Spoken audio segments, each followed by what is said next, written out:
मैं एक राय आप सभी का स्वागत करता हूं। दोस्तों, आज हम बेसिक कैलकुलेशन में आपको पढ़ाने वाले हैं फ्रैक्शन और फ्रैक्शन के रूल को। तो चलिए हेडिंग लगाइए सभी लोग, फ्रैक्शन। यहां पर फ्रैक्शन को केवल हम कैलकुलेशन के पर्पस से ही पढ़ेंगे। कैलकुलेशन में इसका क्या यूज है उसको लेकर के पढ़ेंगे। ऐसा नहीं कि हम फ्रैक्शन के सारे कंसेप्ट को यहाँ डिस्कस नहीं करेंगे, फ्रैक्शन को हम अलग से बताएंगे आपको, लेकिन यहाँ पर हम बात सिर्फ करने वाले हैं फ्रैक्शन के कुछ बेसिक रूल्स को। ठीक है, चलिए आइए देखा जाए। सबसे पहले तो आप बात जान लीजिए कि फ्रैक्शन किसे कहते हैं भाई। तो जो आपको अंश और हर के रूप में होता है, पी बाई क्यू के रूप में होता है, ये फ्रैक्शन क्या होगा भाई। तो फ्रैक्शन इक्वल टू आप बोल सकते हैं अंश बटा हर, अंश बटा हर। इंग्लिश वाले बच्चे बोलेंगे numerator by denominator, numerator by denominator, अंश बाई हर। अब फ्रैक्शन कितने तरह के होते हैं, क्या होते हैं, ये आगे हम चर्चा करेंगे। यहां हम इस पर चर्चा करने वाले नहीं है, हम यहाँ पर कुछ बेसिक्स प्रॉपर रूल के बारे में चर्चा करने वाले हैं। चलिए आइए वो रूल क्या है देखा जाए। देखिए, अगर कहीं भी आपको लिखा हुआ है ए, ठीक है, plus B by C, A plus B by C, तो इसका मीनिंग क्या होता है भाई। तो इसका मीनिंग होता है ए पूर्णांक बी बाई सी। या आप ये बोल लीजिए कहीं लिखा हुआ है ए पूर्णांक बी बाई सी, तो इसका मतलब होता है ए प्लस बी बाई सी। दोनों बातें अपनी अपनी जगह पर क्या है, सही है। जैसे एग्जाम्पल के रूप में अगर आप लेना चाहते हैं तो आप ऐसे बोलिए कि कहीं लिखा हुआ है 3 प्लस 4 बाई 3, 3 प्लस 4 बाई 3, तो इसका मीनिंग क्या है भाई। या आप ऐसे करिए कि इसको 3 प्लस 3 बाई 4 कर दीजिए, 3 प्लस 3 बाई 4 करिए। आगे हम बात करेंगे क्यों ऐसा किए, वो थोड़ा सा आगे का चीज है, अभी उसको डिस्कस नहीं करेंगे। तो इसका मतलब ये है कि आप डायरेक्ट इसे लिखिए कि ये लिखा हुआ है 3 पूर्णांक 3 बाई 4। लेकिन बच्चे क्या करते हैं, अक्सर गलती करते हैं, वो एक स्टेप आगे भाग जाते हैं। वो करते क्या है कि यहां से लिखते हैं चरती यहीं 12, 12 प्लस 3 बट्टा में 4, फिर वो लिखते हैं क्या भाई कि 15 बट्टा 4, फिर वो इसको पूर्णांक में चेंज करते हैं, फिर लिखते हैं कि चरती यहीं 12, 3 पूर्णांक 3 बट्टा 4, और अब जाकर के वो रिजल्ट लाते हैं, जो कि बिल्कुल ही गलत अप्रोच है। आप अपना समय वहां पर बर्बाद कर रहे हैं। तो सबसे पहले ये बात आप माइंड में सेट करिए कि ए पूर्णांक बी बाई सी कहीं लिखा हुआ है तो उसका मतलब है ए प्लस बी बाई सी। ये पहला रूल है, फर्स्ट कंसेप्ट है। आगे बढ़ते हैं, दूसरा कंसेप्ट का चर्चा किया जाए। यहां पर आप बात करेंगे अगर कहीं पर लिखा हुआ है, देखिए यहां भी प्लस यहां भी प्लस, दोनों जगह प्लस है। अब दोनों जगह माइनस लगाते हैं, minus A minus B by C कहीं लिखा हुआ है, minus A minus B by C, तो इसका मीनिंग होता है माइनस ए पूर्णांक B by C, minus A पूर्णांक बी बाई सी, इसका मीनिंग होता है। अब एग्जाम्पल के तौर पर देखिए, -4 माइनस 2 बाई 3 कहीं पर लिखा है, तो आप डायरेक्ट लिख सकते हैं -4 पूर्णांक 2 बट्टा 3, ये लिख सकते हैं। या फिर आप ऐसे बोल लो मेरे भाई कि अगर आप इसको कैलकुलेट करते हैं तो कैसे लिखते हैं, चरते यहीं 12, तो ये -12 और -2 बट्टा में क्या लिखे आप 3, बराबर लिखेंगे -14 बट्टा में कितना 3, और फिर इसे कैलकुलेट करेंगे तो लिखेंगे -4 पूर्णांक 2 बट्टा 3। तो ये प्रोसेस आपका होगा, ये तरीका आपका होगा, लेकिन ये तरीका फॉलो नहीं करना है। डायरेक्ट आपको लिखना है, डायरेक्ट आपको चीजें लिखनी है यहां पर एक ही बार में। आगे बढ़िए। अब देखिए एक हम क्या करते हैं, यहां पर प्लस प्लस था, यहां माइनस माइनस हुआ। अब हम क्या करते हैं कि एक जगह प्लस और एक जगह माइनस लगाते हैं। जैसे ए माइनस हम लिखते हैं B by C, A minus B by C, तो इसको आप कैसे लिखेंगे भाई। तो इसको लिखने के लिए आपको इसमें से एक घटाना है, एक घटा दीजिए, ए माइनस 1, ए माइनस 1, और अंश में क्या करना है, हर और अंश का अंतर लिखना है, मतलब सी माइनस बी। देखिए यहां हर जो है हमेशा बड़ा होगा अंश से, हर हमेशा बड़ा होगा अंश से, अगर नहीं होगा तो उसके बारे में भी यहीं पर हम चर्चा करेंगे कि उस स्थिति में क्या होगा। देखिए तो ये सी माइनस बी आपका आ गया, सी माइनस बी आपका आ गया, तो भट्टा में आप सिर्फ सी लिखेंगे, भट्टा में क्या लिखेंगे, सी। एग्जाम्पल हम आपको देते हैं, जैसे मान लीजिए आपके पास स्थिति क्या है कि आपको दिया हुआ है 4 माइनस 2 बाई 3, 4 माइनस 2 बाई 3, तो इसको डायरेक्ट आप कैसे लिखेंगे। तो आप 4 में से एक घटाइए, 4 में से एक घटाइए, कितना हो गया 3, 4 में से एक घटाइए क्या हो गया 3, और 3 में से 2 को घटाइए, 3 में से 2, 3 में से 2 मतलब दोनों का डिफरेंस लेना है, तो क्या हो गया 1, और बट्टा में कितना 3, मतलब 3.1/3 रिजल्ट आएगा। आप यहां से कैलकुलेट करके देख सकते हैं। 4 3 आई 12, 12 माइनस 2 बट्टा में कितना हो गया 3, बराबर क्या आ गया आपका 10/3, इक्वल टू क्या आ गया 3.1/3। तो मेरे भाई आप चीज वही लिख रहे हैं, लेकिन इसको शॉर्टकट आप कर सकते हैं। थोड़ा सा इसको फास्ट करने के लिए आप थोड़ा अप्रोच अपना डेवलप कर सकते हैं। चलिए एक और हम लास्ट केस लेते हैं, चौथा केस। अच्छा, इसमें एक चीज हम डिस्कस कर लेते हैं यहीं पर कि मान लीजिए ऐसे रहा 4 माइनस 4/3, ये चीज रहा जो कि हमने यहां पर लिख करके मिटा दिया था। आपको लग रहा होगा क्यों मिटा दिए सर? तो इसका मतलब ये हुआ कि देखो अभी ये जो है अभी ये टूटेगा पूर्णांक के 4, मतलब इसको हम ऐसे लिख सकते हैं 4 माइनस 1.1/3 लिख सकते हैं, क्योंकि 3 एकम 3 3 और 1 4 होगा, 3 एकम 3 3 1 4 होगा। तो ये आप ऐसे लिख सकते हैं। और इसका मतलब क्या हुआ कि आप लिख रहे हैं 4 माइनस 1/3। अरे यहां माइनस लगा, इसका मतलब क्या कि ये दोनों माइनस में, और ये दोनों माइनस में, तो 4 में से 1 चला गया, ये 3 आ गया, और -1/3 आ गया। अब जाकर के ये रूल आपका अप्लाई होगा। अब रूल अप्लाई करिए, तो 3 में से 1 गया 2, और 3 और 1 का अंतर कितना 2, तो 2.2/3 आपका यहाँ रिजल्ट आ जाएगा। मतलब ये देखिए 3 दूनी 6, 6 और 2 8, 8/3 करके देखो यहाँ भी वही चीज आएगा। 4 3 12, 12 में से 4 गया 8/3। तो ये केस था आपका, ये वाला केस जो था वो तब था जबकि ये बी जो है वो सी से क्या हो जाए, बड़ा। तो बी सी से बड़ा हो जाएगा, तो यहाँ पर पूर्णांक आएगा, तो उसे हम क्या कर लेंगे, घटा लेंगे। अब इसमें एक बात और हम यहीं पर चर्चा कर देते हैं, लास्ट रूल। जैसे कि यहां पर हम ऐसे बॉक्स बना देते हैं, ठीक है। अब यहां पर हम लिखते हैं -a प्लस b/c। हमने क्या लिखा, -a प्लस b/c। तो इसका भी मतलब मेरे भाई वही है, एक प्लस में है एक माइनस में है। तो जो रूल हमने उसके साथ अप्लाई किया था वही रूल हमें इसके साथ भी अप्लाई करना है। आप क्या करिए यहां पर, तो माइनस लगा दीजिए, a-1 और पूर्णांक आपका हो जाएगा c-b/c।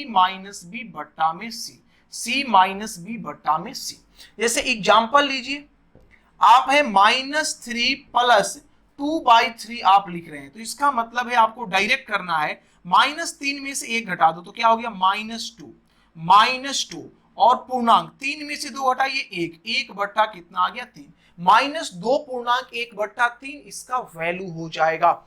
या आप डायरेक्ट कैलकुलेट करके देखिए, तो ये हो गया आपका -9 प्लस 2 और भट्टा में 3, मतलब -7/3। फिर वही चीज आ गया, माइनस रहेगा, 3 दूनी 6 और 1, -2.1/3।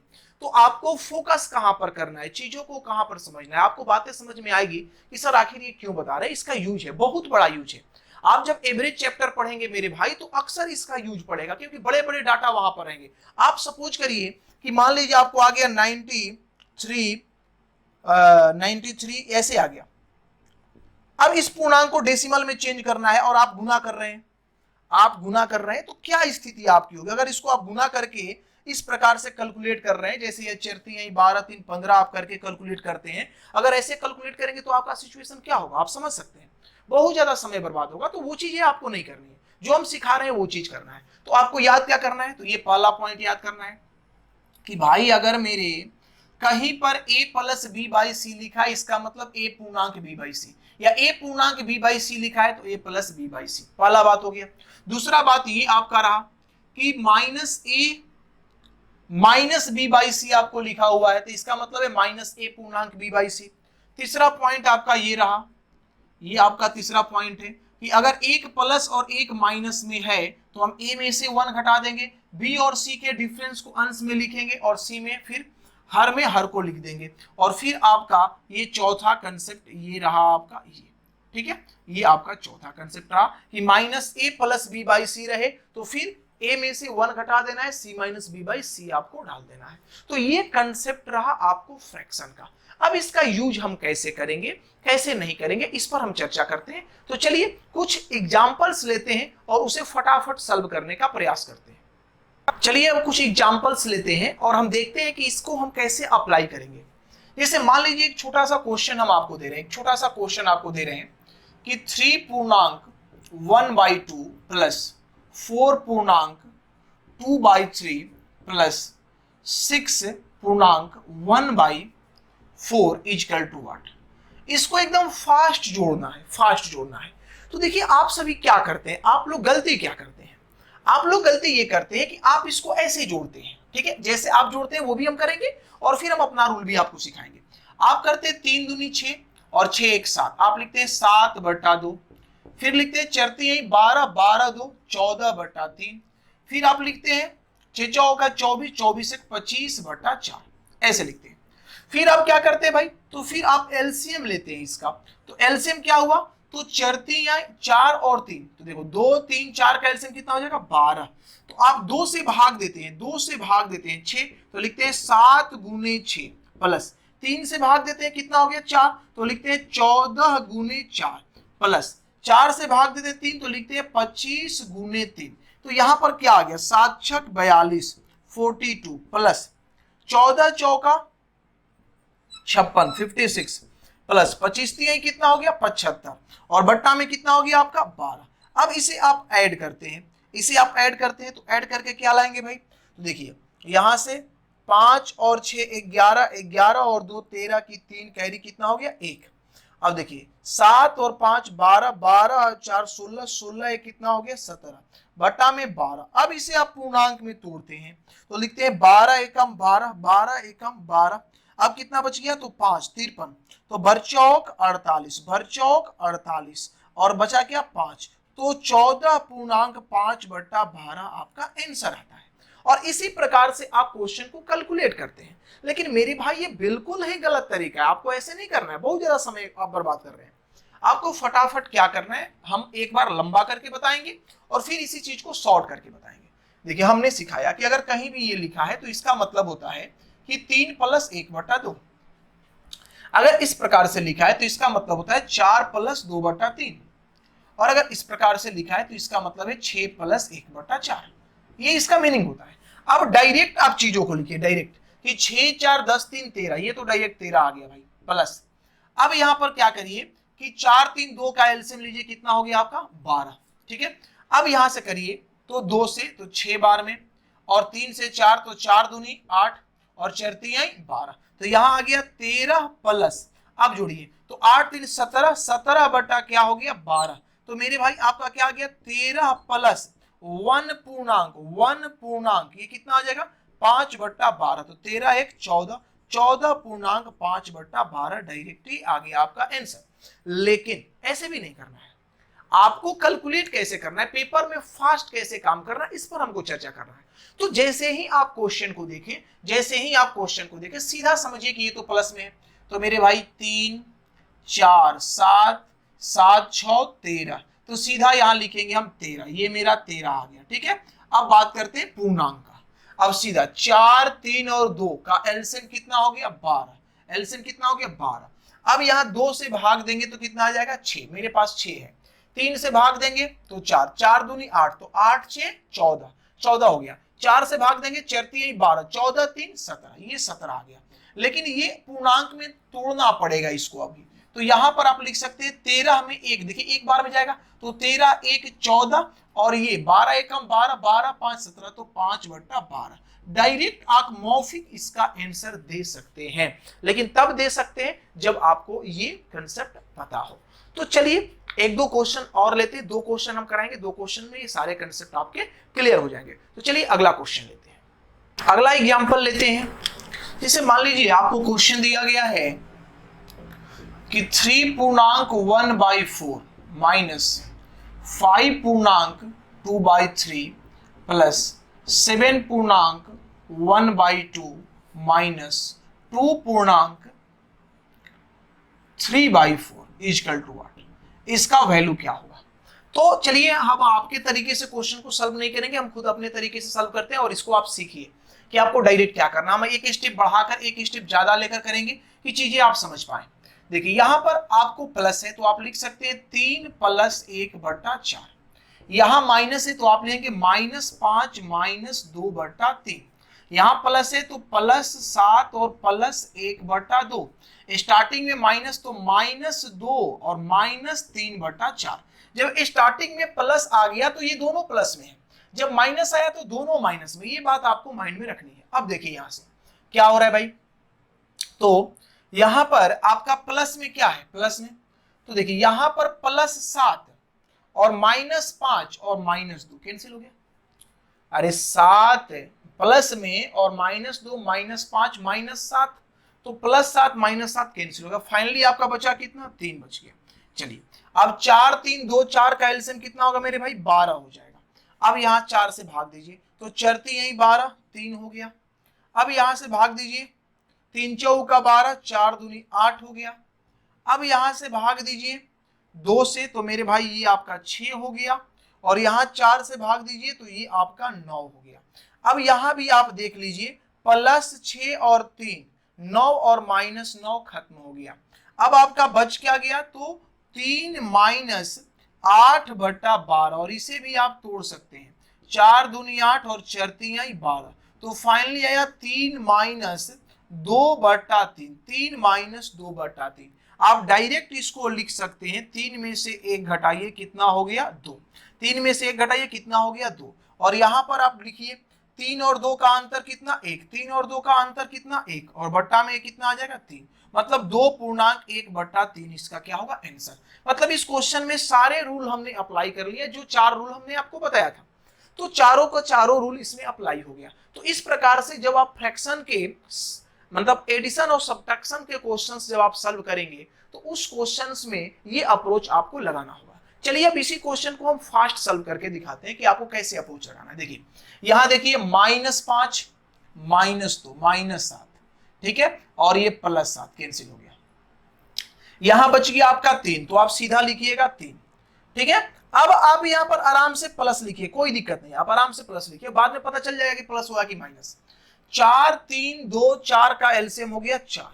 अब आगे बढ़िए, देखिए चरती आई 12, 3 प्लस में गया, 3 क्या गया प्लस में। अब देखिए सॉरी ये 4 नहीं 12, ये आपका 12 आएगा। देखिए यहां 4 से तो चरती आई 12, 3 प्लस में, 3 से ये 4 तो 4 दूनी 8, 8 माइनस में या 3 प्लस में, 3 प्लस में 8 माइनस में, तो माइनस में 5 चला गया। अरे 3 प्लस में लेकिन 8 माइनस में, तो रिजल्ट कितना -5। ये मौखिक कैलकुलेट करना होगा तब आप समय बचा पाइएगा, तो फिर वही हाल हो गया आपका, तो -5 आ गया। अब आइए, अब यहां से देखिए ये करेगा 6, ये 6, तो -5 अब +6, तो क्या हो गया प्लस का 1, क्या हो गया प्लस का 1। अब आगे बढ़िए, यहां से देखिए चरती यही 12 था, तीतीरी का 9, तो प्लस का 1 और माइनस का 9, तो माइनस का 8 आ गया, माइनस का 8। अब यहां से कैंसिल करिए, 4 दूनी 8 और चरती यही 12, तो देखिए यहाँ प्लस अब माइनस हो जाएगा, ये समझ में आ रहा है। तो 3 में से 1 चला गया 2, और 2 और 3 का अंतर 1, 1/3, डायरेक्ट आप आंसर मार सकते 2.1/3। तो मेरे भाई इस प्रकार से आप रूल्स को अप्लाई करेंगे, इस प्रकार से आप क्या करेंगे, रूल को अप्लाई करेंगे। तो ये था आपका फ्रैक्शन का सम और डिफरेंस का क्वेश्चन। आप इसको देखिएगा, इसको प्रैक्टिस करिएगा, ठीक है ना, और इस पर आप थोड़ा सा अपना बहुत सारे एग्जाम्पल्स लेकर के खुद से इन चीजों को करिए। कहीं से कोई भी बुक उठा लीजिए, बच्चा वाला बुक, ये 5-6 क्लास में शायद पढ़ना था, और किस क्लास में पढ़ना था हमको एग्जैक्ट पता भी नहीं है, छोटे क्लासों में पढ़ना था। ऐसे कोई भी घर का बच्चा हो उसका बुक उठाइए और ऐसे क्वेश्चंस को सॉल्व करिए, या खुद से ऐसे क्वेश्चन क्रिएट करिए और 2-4-5 क्वेश्चन आप बनाइए। तो हमने यहाँ पर आपको सिखाया क्या, सम और एडिशन और सब्ट्रैक्शन का रूल, जोड़ और घटाव का रूल। अब हम गुना और भाग का रूल आपको कुछ सिखाते हैं जो सबसे ज्यादा कैलकुलेशन में प्रयोग किए जाएंगे। ये प्रयोग होंगे, इसीलिए हमने आपको बताया, हम वो चीज नहीं बता रहे हैं जिसका आगे कोई यूज नहीं है। तो चलिए अब थोड़ा सा देखा जाए कि अगर हमारे पेपर में फ्रैक्शन किसी भी तरह से आता है और वहां पर मल्टीप्लीकेशन और डिवीजन का बात हो, तो फिर हम वहां पर क्या अप्रोच लगाएंगे, क्या अप्रोच लगाएंगे क्वेश्चन को सॉल्व करने के लिए। तो एक एक एग्जांपल से हम बातों को समझने का प्रयास करेंगे, ठीक है। आइए, जैसे मान लीजिए कि कहीं पर आपको दिया हुआ है a/b और इंटू c/d, तो इसका मीनिंग और कुछ नहीं होता, इसका मीनिंग है कि अंश को अंश से मल्टीप्लाई कर दीजिए a इंटू सी, और हर को हर से मल्टीप्लाई कर दीजिए b इंटू डी। मतलब न्यूमरेटर को न्यूमरेटर से मल्टीप्लाई कर दीजिए और डिनोमिनेटर को डिनोमिनेटर से मल्टीप्लाई कर दीजिए, और विशेष कुछ भी नहीं करना है और कुछ भी नहीं जानना है। ये आपका रूल होता है और ये सभी लोग जानते हैं, इसमें कोई खास चीजें नहीं हमको जाननी है, लेकिन फिर भी चलिए देखिए, ये 2/3 है और यहाँ पर 4/5 है, तो डायरेक्ट आप मल्टीप्लाई करिए, डायरेक्ट आप मल्टीप्लाई करिए। तो ये 4 दूनी 8 और ये 5 क्या हो गया आपका 15 हो गया। ये एक छोटा सा एग्जाम्पल हो गया। दूसरी बात, अगर मान लीजिए कि ए बाई बी डिवाइडेड बाई आपको सी बाई डी ऐसे दिया हो, तो इसका मीनिंग क्या होता है? तो इसका मीनिंग है कि जब आप इसको कैलकुलेट करेंगे तो इस केस में आप इस डिवीजन को जब मल्टीप्लिकेशन में चेंज करेंगे, ए बाई बी भाग को जब गुना में बदलेंगे तो ये उलट जाएगा। ये क्या होगा? उलट जाएगा, अर्थात क्या हो जाएगा? डी बाई सी हो जाएगा। क्या हो जाएगा मेरे भाई? D by C. तो आप यहां पर बोलेंगे कि मेरा रिजल्ट आ गया ए डी बाई क्या B C, A D by B C. आप ऐसे डायरेक्ट बोल सकते हैं कि जब कभी भी भाग में हो तो क्रॉस गुना कर दीजिए, क्रॉस आप गुना कर दीजिए। देखिए ए डी बी सी मतलब 2/3 भाग अगर आ गया 3/4, तो इसका मतलब है कि सीधा आप क्रॉस गुना करिए ऐसे, 4 दूनी 8 और तितिरी का 9, यही आपका रिजल्ट होगा। नहीं तो फिर वैसे भी आप कर सकते हैं कि 2/3 लिखिए और भाग है तो गुना करिए, फिर 4/3 लिखिए, रिजल्ट वही आएगा, 4 दूनी 8 और तितिरी का 9। तो ये बातें आपको माइंड में सेट रखनी होगी। यही रूल होता है आपको डिवीजन और मल्टीप्लीकेशन का। लेकिन अब क्या यूज है इसका, पेपर में क्या यूज है, कैलकुलेशन में क्या यूज है, तो वो चीजें समझनी है जो यूज है और जिसका हम लोग ज्यादा प्रयोग करते हैं। आइए देखिए, बातें को समझिए। देखिए कहीं पर आपको दिखा रहता है A by B divided by C by D, ऐसा सिचुएशन आपको दिखेगा, A by B divided by C by D. और यहां पर बच्चे फंसते हैं, यहां पर कैलकुलेशन करने में बच्चे फंसते हैं। तो इसका मतलब देखो मेरे भाई और कुछ नहीं है, इसका मतलब ये होता है कि आप क्या कर रहे हैं कि ए बाई बी में भाग दे रहे हैं किससे? सी बाई डी से। या आप ऐसे बोल लीजिए कि आप ए बाई बी को गुना कर रहे हैं, इसको उलट दीजिए डी बाई सी से। या आप ऐसे बोल दीजिए कि आप इसको क्रॉस क्या कर सकते हैं? गुना कर सकते हैं। आप क्रॉस क्या कर सकते हैं? गुना कर सकते हैं। तो मेरे भाई अगर इस तरह का सिचुएशन आता है, अगर इस तरह का सिचुएशन आता है, तो आप हमेशा याद रखिए, हमेशा याद रखिए कि ऊपर वाले नीचे वाले के साथ गुना किए जाएंगे, ऊपर वाले नीचे वाले के साथ गुना किए जाएंगे और बीच वाले जो रह गए दो वो आपस में गुना करके लिख दिए जाएंगे। मतलब डायरेक्ट ऐसा कहीं भी दिख गया तो इसका मतलब सीधा हमें लिखना है ऊपर वाले नीचे वाले को गुना करके ए डी और बीच वाले को गुना करके बी सी। ये मेरा अप्रोच होना चाहिए फटाफट सॉल्व करने के लिए। चले अब इस पर एक दो एग्जांपल्स लेते हैं, ठीक है। आइए यहां पर मान लीजिए आपको लिखा हुआ है कहीं पर 72/32 बाई 14/7। अब इसका रिजल्ट ज्ञात करना है कि इसका रिजल्ट क्या होगा, फटाफट बताना है कि इसका रिजल्ट क्या होगा। तो आप देखिए डायरेक्ट चीजों को लिखना सीखिए, डायरेक्ट।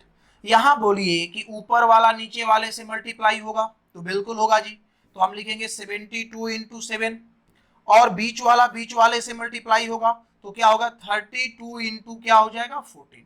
अब इसे आप कैलकुलेट कर सकते हैं, आप इसको यहां भी कैलकुलेट कर सकते थे लेकिन आप फिर वही बात कर रहे हैं, यहां कैलकुलेट करें यहां कैलकुलेट करें, बात वो की है। आइए यहां से आप करिए 7 दूनी 14, 7 दूनी 14। अब यहां से करिएगा तो 8 से 8 चौका 32 और 8 कितना हो गया 72, 8 चौका 32 8 72, तो आपका आ गया 9/8। डायरेक्ट आप आंसर मारिए 9/8, ठीक है। या आप यहां से भी इसको कटा करके लिख सकते थे कि 8 72 8 चौका 32 7 दूनी 14। तो मेरे भाई नीचे में तो एक बच गया तो नीचे गुने ऊपर करेंगे तो 9 एकम 9 और 4 दूनी 8, 9/8 आपका आंसर आ जाएगा। तो इस चीज को आप माइंड में रखिएगा, ये पहला चीज है जिसे आपको माइंड में रखना है। देखिए यहां क्या क्या सीखना है आपको, ये पॉइंट एकदम सेट रहना चाहिए, ये पॉइंट आपके माइंड में बिल्कुल ही सेट रहना चाहिए, ठीक है। और ये पॉइंट आपका माइंड में सेट रहना चाहिए। देखिए एक एक चीज हम जोड़ेंगे, हम जितने भी क्लास अब तक लगता है कि 11 या 12वां क्लास शायद हम ले रहे हैं, 11वां क्लास ही होगा कैलकुलेशन का। इन 11 क्लास का अभी और भी क्लास हम लेंगे, सारे क्लास को लेकर लास्ट में हम जोड़ेंगे, ऐड करेंगे और तब वहां पर क्वेश्चन सॉल्व करके आपको दिखाएंगे कि जब सिंप्लीफिकेशन के क्वेश्चंस बनते हैं तो आप क्यों फंस जाते हैं, क्योंकि आप छोटे छोटे रूल्स को नहीं जानते। और अक्सर हम बता रहे हैं कि बच्चे अच्छे अच्छे लेवल के क्वेश्चंस पेपर में बना देते हैं, लेकिन सिंप्लीफिकेशन का क्वेश्चन जब आता है तो वो फंस जाते हैं, उनसे नहीं बन पाता है, चाहे वो सीजीएल का पेपर हो और बनता भी है तो बहुत समय बर्बाद करते हैं, क्योंकि वो उस पर प्रैक्टिस ही नहीं किए होते हैं और उस पर उनको प्रैक्टिस करवाया भी नहीं जाता है, क्योंकि कैलकुलेशन बहुत ही कम पढ़ाया जाता है। आप देख लीजिए कहीं पर भी कोई कैलकुलेशन के क्लास उस पर ध्यान नहीं देता है। तो आपका ये चीजें हम रूल सिखा रहे हैं, आप इस पर प्रैक्टिस करिए, आपका कैलकुलेशन बेहतर होगा, ये हम बिल्कुल अच्छे से जानते हैं। चलिए ये रूल तो आप सीखे।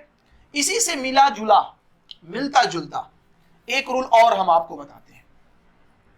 3 रूल इस पर हम सिखाएंगे आपको, और फिर आपको इस पर टफ लेवल के क्वेश्चंस देंगे कि भाई उसको आप कैलकुलेट करके दिखाइए, क्योंकि इसका प्रयोग होगा, हम लास्ट में बताएंगे कि इसका प्रयोग कहां पर होगा, इस चीज का प्रयोग कहां पर होने वाला है। अभी हम बता ही देते हैं। जैसे मान लीजिए आप क्वेश्चन कैलकुलेट करते हैं तो दिखते हैं ना कि 3/2 यूनिट का वैल्यू, 3/2 यूनिट का वैल्यू मान लीजिए यहाँ पर 14/8 है। 3/2 यूनिट का वैल्यू 14/8 है। आपसे कोई पूछेगा 1 यूनिट का वैल्यू क्या होगा, 1 यूनिट का वैल्यू क्या होगा। अब इसको कैलकुलेट करने में बच्चों को दिक्कत होता है। वहीं अगर आपसे पूछ लिया गया कि 5 यूनिट का वैल्यू यदि 25 है तो 1 यूनिट का वैल्यू क्या होगा, तो आप यहां फटाफट आंसर देंगे कि 50 25 मेरे भाई 5 होगा। लेकिन अगर यहां आपसे हम पूछ दे तो फिर आप परेशानी में पड़ गए, 100% परेशानी में पड़ गए, क्योंकि अब आपको दिक्कत होना स्टार्ट हो गया। तो मेरे भाई आप यहां पर और कुछ नहीं करते हैं, आप क्या करते हैं कि इसको इससे डिवाइड करते हैं। मतलब 14/8 को आप डिवाइड कर रहे हैं 3/2 से, 14/8 को आप डिवाइड कर रहे हैं 3/2 से। मतलब आप फाइनली लिख क्या रहे हैं, तो 14 गुने 2/8 गुने 3 आप लिख रहे हैं। यहां से कैंसिल होगा तो 4 हो जाएगा, और ये आपका 2 होगा और ये आपका 7 हो जाएगा। मतलब आपका 7/6 आने वाला है, 7/6 आने वाला है। लेकिन आप इसे फटाफट नहीं बता सकते। इस चीज को आप डायरेक्ट भी कर सकते हैं। कैसे डायरेक्ट कर सकते हैं, तो डायरेक्ट क्रॉस गुना करिए। 14 दूनी 28, सीधा लिखिए 28, और 38 का 24, 38 का 24। तो यहाँ 4 से 7 बार में, 4 से 6 बार में डायरेक्ट आ जाएगा। तो ये प्रॉब्लम्स आपके होते हैं, और आप बताइए, अपने दिल पर हाथ रख के बताइए कि ये प्रॉब्लम्स आपके होते हैं कि नहीं होते हैं। बिल्कुल होते हैं। भले आप अपने को बहादुर समझने के चक्कर में, गलतफहमी में आप चीजों को बताते चलिए कि हम ये जानते हैं, हम ये करते हैं, वो अलग बात है। आप अपने को खुश रखने के लिए कुछ भी बोल सकते हैं, लेकिन हकीकत यही है कि ऐसे कैलकुलेशन जब आपके सामने आते हैं तो आप थोड़े देर के लिए विचलित जरूर हो जाते हैं। और ऐसे कैलकुलेशन आते ही हैं, ऐसे कैलकुलेशन आते ही हैं, क्योंकि जब आप परसेंटेज के क्वेश्चंस बनाएंगे, प्रॉफिट लॉस के क्वेश्चंस बनाएंगे, तो इन कैलकुलेशंस का जरूरत पड़ता है। हम पूरा ओवरव्यू करके आपको चीजें बता रहे हैं, पूरे चैप्टर्स के कैलकुलेशन को एक नजर में देख करके हम चीजें सिखा रहे हैं कि कहां पर किस चीज का कब यूज होने वाला है। और जब हम चैप्टर्स डिस्कस करेंगे तो वहां पर आपको बताएंगे भी कि इन चीजों को आप कैसे अप्लाई करिए क्वेश्चंस पर। आइए एक कंसेप्ट और सीखा जाए। देखिए हम लोग इस पर डिवाइड करने वाले हैं, ए को डिवाइड कर रहे हैं b/c से। इसका मतलब समझिए, यहां पर ये भी बट्टे में था और नीचे वाला भी बट्टे में था, लेकिन ये आपका इंटीजर है, ये आपका फ्रैक्शन है। अब देखिए इसको कैसे आप कैलकुलेट करेंगे। तो इसको कैलकुलेट करने का तरीका है कि ये और कुछ नहीं लिखा है। अगर सोचा जाए तो ये यही चीज लिखा हुआ है। अरे a/1 कर दो और b/c कर दो। अरे बात तो वही है। a/1 करने से तो कोई फर्क पड़ने वाला है नहीं, a/1 करने से तो कोई फर्क नहीं पड़ेगा। चीजें वही जस का तस रह गया कि ऊपर के नीचे वाले को गुना कर दीजिए, तो ये आपका हो गया ac, और ये b गुने 1 आपका हो गया b। अंश और हर मतलब ऊपर में है जो और नीचे में है, आंसर मत बोलिए, आप ऊपर में जो है और नीचे में है उसको गुना करिए और बीच वाले गुना करिए, वही रिजल्ट हो गया। या डायरेक्ट आप बोलिए कि ये चला जाएगा ऊपर में, ये चला जाएगा ऊपर में, अर्थात ये हो जाएगा ac और बट्टा में क्या आ जाएगा b। तो ये रूल भी आपके माइंड में एकदम फटाफट सेट हो जाना चाहिए, फटाफट सेट हो जाना चाहिए। एग्जाम्पल लेते हैं, एक एग्जाम्पल लीजिए। मान लीजिए आपको 42 बाई लिख दिया गया कि 32/14, इसका रिजल्ट क्या होगा। तो कुछ नहीं सोचना है, सीधा सोचना है कि ये जाएगा ऊपर, ये कहां जाएगा ऊपर में, ये ऊपर में जाने वाला है, ये आपको माइंड में रखना है। तो आप सीधा लिखिए कि 42 × 14/32, ये आपका आ गया। अब यहां से करिए तो ये आपका 4 से जाएगा, 8 चौक का 32, तो 2 से 7 बार में और 2 से ये 21 बार में। अब ये तो जाएगा नहीं, तो आप गुना कर दीजिए, 7 एकम 7 और 7 दूनी 14, 147/8 आपका क्या आ जाएगा, रिजल्ट आ जाएगा। या मान लीजिए कि आपको कहीं पर इस प्रकार से मिल गया 32/8/16, इसका रिजल्ट क्या होगा। तो आप सीधा बोलेंगे कि भाई ये ऊपर जाने वाला है, या इसको यहां भी कैलकुलेट आप कर सकते हैं। देखिए 8 दूनी 16, तो 32 दूनी 64, फटाफट चीजों को लिखना होगा। तो ये रूल भी आपके माइंड में सेट होना चाहिए। अगले रूल का चलिए बात किया जाए। नेक्स्ट रूल आपका क्या होगा, इसी से मिलता जुलता, सिमिलर चीजें हैं, सब एक जैसा दिखेगा लेकिन सबका रूल, सबकी बातें अलग अलग है। आप ध्यान नहीं देंगे तो जाल में फंस जाएंगे, और फंस जाएंगे तो पेपर में गलत आंसर मारकर आ जाएंगे, और वो बाद में आपको दिक्कतें खड़ा करेगा। आइए देखिए, जैसे अब हम क्या करने वाले हैं कि अब हम ऐसा करेंगे कि a बाई बी को डिवाइड करेंगे c से, a बाई बी को डिवाइड करेंगे किससे, c से। इसका मतलब क्या हुआ कि आप a बाई बी में इस बार भाग देने जा रहे हैं किससे, c से। इसका मतलब ये हुआ कि आप a बाई बी में इस बार गुना करने जा रहे हैं 1 बाई सी से, क्योंकि c का उल्टा क्या होगा 1 बाई सी, मतलब आप इसे लिख रहे हैं a by B C, a by B C, यही चीज हुआ। अब इसको आप डायरेक्ट भी लिख सकते हैं, डायरेक्ट ये लिख सकते हैं कि ये तो ऊपर ही रह जाएगा और ये नीचे जाएगा। क्यों नीचे आएगा, क्योंकि इसके बट्टे में हम एक लिख सकते हैं, एक लिख सकते हैं, और ऊपर वाले को नीचे वाले से मल्टीप्लाई कर सकते हैं तो ए आ गया, और बीच वाले को बीच वाले से मल्टीप्लाई कर सकते हैं तो ये बीसी आ गया। तो ये मेरा तरीका होना चाहिए क्वेश्चन को सॉल्व करने का। फटाफट एग्जाम्पल से समझते हैं। एग्जाम्पल लीजिए, एग्जाम्पल क्या है मेरे भाई, तो एग्जाम्पल है कि मान लीजिए 18 को 18 बाई 7 को आप डिवाइड कर रहे हैं 4 से। अब इसका रिजल्ट क्या होगा, 18 बाई 7 को डिवाइड कर रहे हैं 4 से, तो सीधा याद रखिए कि ये 18 तो ऊपर ही आ जाएगा, लेकिन ये दोनों आपस में गुना हो जाएंगे। क्यों, क्योंकि इसके बट्टा में 1 है, ये 18 गुने 1 18 आ जाएगा, 7 चौक 28, ये नीचे आ जाएगा, ये नीचे आ जाएगा, तो ये 2 से 9 बार में गया और 2 से आपको 14 बार में गया, तो रिजल्ट आपका आ जाएगा 9/14। रिजल्ट क्या आ गया आपका 9/14। तो मेरे भाई आपको हमने 3 रूल सिखाए, हमने क्या किया, 3 रूल यहाँ पर सिखाया, और 4 रूल हमने जोड़ घटाव में आपको सिखाया था, और 3 रूल हमने गुना और भाग में आपको सिखाया, मतलब 7 रूल जो है वो हमने आपको बता दिया। तो आप इसे माइंड में सेट रखेंगे। अब हम इन सारे रूल्स को एक साथ करके कुछ क्वेश्चंस आपको करा रहे हैं, एक साथ सारे रूल को एक साथ करके कुछ क्वेश्चन करा रहे हैं और देख रहे हैं कि आप क्या कर रहे हैं। ठीक है, 1-2 प्रैक्टिस हम कराएंगे और फिर आपका कैलकुलेशन थोड़ा सा बेहतर होगा। और इतने क्लास कर लो भाई, जितने क्लास हम कैलकुलेशन के ले रहे हैं, कुछ छोटे क्लास भी हमने लिए हैं, कुछ बड़े क्लास भी लिए हैं, उतने क्लासेस आप कर लो। लास्ट में फिर आपको हम हर चीज बताएंगे। देखो अप्रोक्सीमेशन का रूल भी हम आपको सिखाएंगे, सिंप्लीफिकेशन का रूल भी सिखाएंगे, बोर्ड मास भी रूल सिखाएंगे। हम सारे कैलकुलेशन के पोर्शन को एक बार टच कर देंगे और आप उसको बार बार देखिए, क्योंकि ये चीजें आपको देखनी चाहिए और इस पर प्रैक्टिस करनी चाहिए। हम केवल कैलकुलेशन के रूल आपको बता दें और आपका कैलकुलेशन ठीक हो जाए, ये संभव ही नहीं है। और अगर आप ऐसा सोच रहे हैं मेरे भाई, तो आप बिल्कुल गलत सोच रहे हैं और गलत डायरेक्शन में जा रहे हैं। आपको खुद से करना होगा, हम चीजें बता सकते हैं, प्रैक्टिस आपको करना है, क्योंकि आप प्रैक्टिस नहीं करोगे आपका काम बनने वाला नहीं। चलिए आइए एग्जाम्पल लिया जाए। एग्जाम्पल है 4.3/2 माइनस 2.1/3 प्लस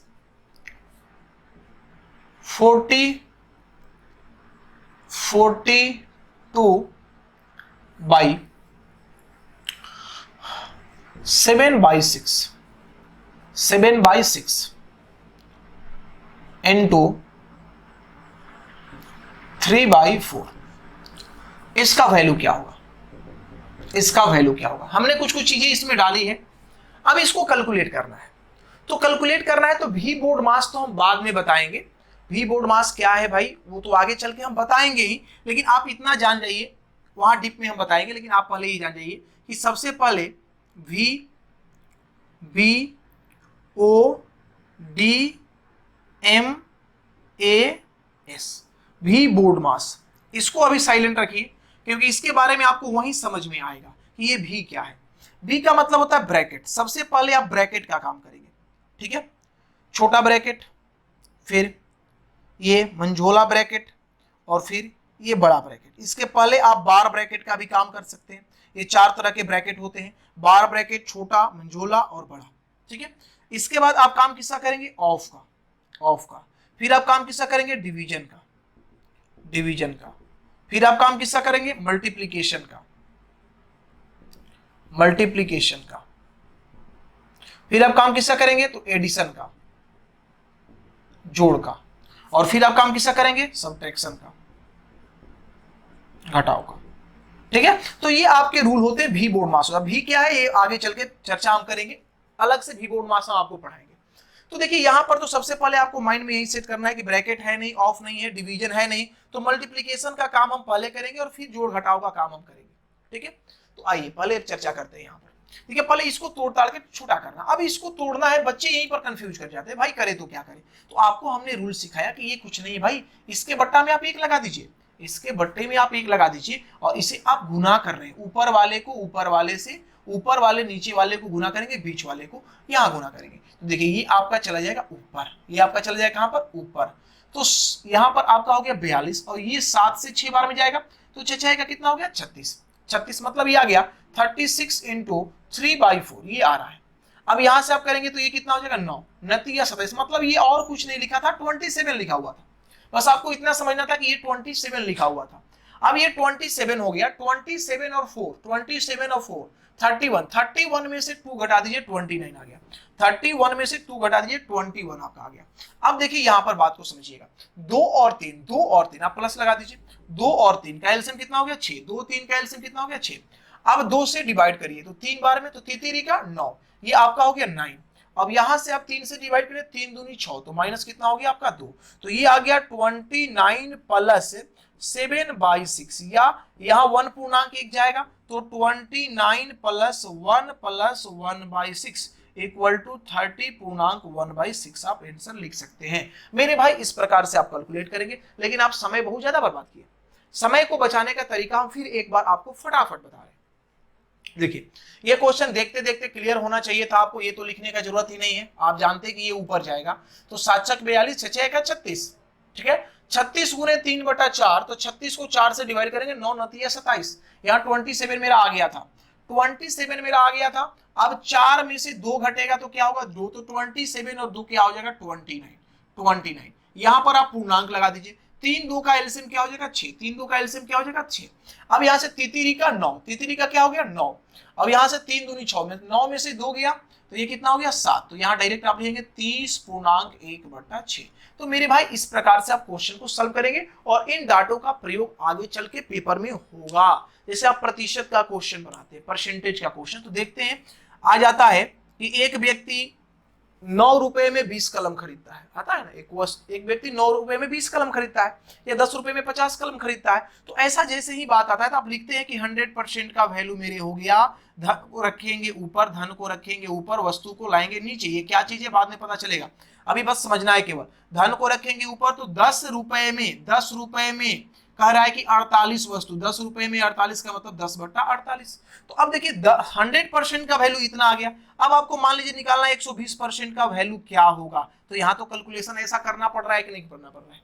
अगर ये चीजें आप पहले से नहीं जानेंगे तो वहां आपको प्रॉब्लम होगा, ये वाजिब सा बात है। तो फ्रैक्शन के जो रूल्स थे, जोड़ घटाव गुना और भाग का, वो हमने आपको सिखा दिया, बता दिया। ठीक है, तो चलिए मिलते हैं अगले क्लास में कुछ अलग टॉपिक लेकर कैलकुलेशन का। तब तक के लिए सभी को नमस्कार।